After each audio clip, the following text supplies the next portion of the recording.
How long do you think Seattle in those few blocks looks like this? I don't know. We could have the summer of love. Rapes, robberies, and all sorts of violent acts have been occurring in the area that we're not able to get to. So Mayor Jenny Durkin views the occupation as a love fest, and Carmen Best, the police chief, says crimes are being committed that the police cannot address. For more on what's going on in Seattle, let's bring in Matt Larkin. He's a Republican candidate for Washington Attorney General, as well as our panel of the day, Joe and Victoria.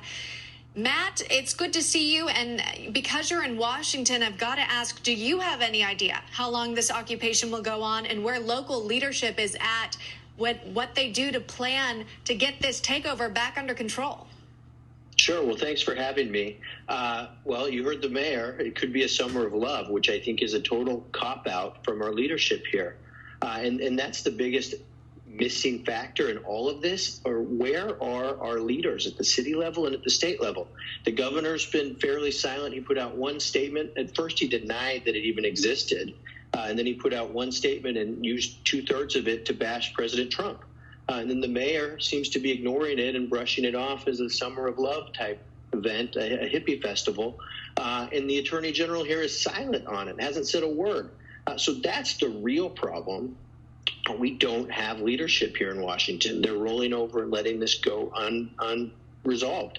And if this had been a right-wing protest or a right-wing takeover of 6 city blocks, you bet you would have heard from every single one of them. And that's the sad part, is that double standard that we're seeing. And what's interesting, too, is the way it's being covered and the way it's being reported on. You know, the idea that this is just a peaceful setting, a peaceful block party, if you will. And yet, Matt, I've seen people carrying. We've seen guns. We've also seen borders going up in place. You know, what about the people who didn't choose to live in Chaz or CHOP, right? Are they being looked out for? Great point.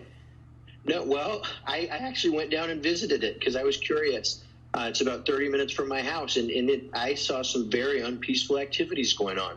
I saw them hassle a lady trying to get in, and a nice elderly lady, and she was almost on the verge of tears, crying, saying, "I live here. I work in this area. You need to let me through." And they surrounded her car. They wouldn't let her in. Finally, after probably 5 minutes or so of hassling her, they let her go and screamed at her as she slowly drove away.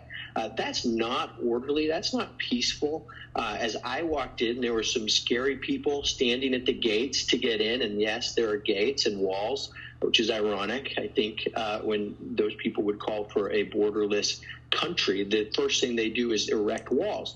But as I walked in, I saw scary guys who were making their presence known at the gates, that they were watching me and watching everybody who came and went. They didn't appear to be armed. I've got to be honest about that. But they were eyeing everybody who came and went in a very intimidating fashion. And that's not okay. This is public property. These are city streets. And it's crazy to me that this is going unresolved by our city and state governments. Yeah, and getting an outside perspective, too. I mean, you know, Victoria, when you're looking at this, you've got to wonder who's really in charge, right? And who should be taking action to ensure safety for people who are living there. No one is in charge. Their government has failed them, and the voters of the whole Seattle area ought to reconsider what they have put in place. A mayor who says this is a summer of love when people are surrounding the residents and the businesses in the 6-block area.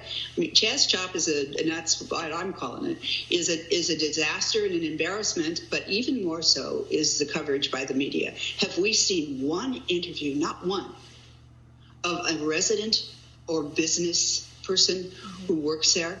I have not seen one interview. Right. I know. We'd love to speak to someone. Hopefully we could reach out and make that happen. But yeah, it's definitely unclear exactly what's going on inside based on what's being presented to people looking at it. So Matt Larkin, thank you for coming on the program and sharing what you personally have seen. We really appreciate it. Joe, Happy Victoria. to do it. Yeah. All right. Thanks so much. Joe, Victoria, stick around.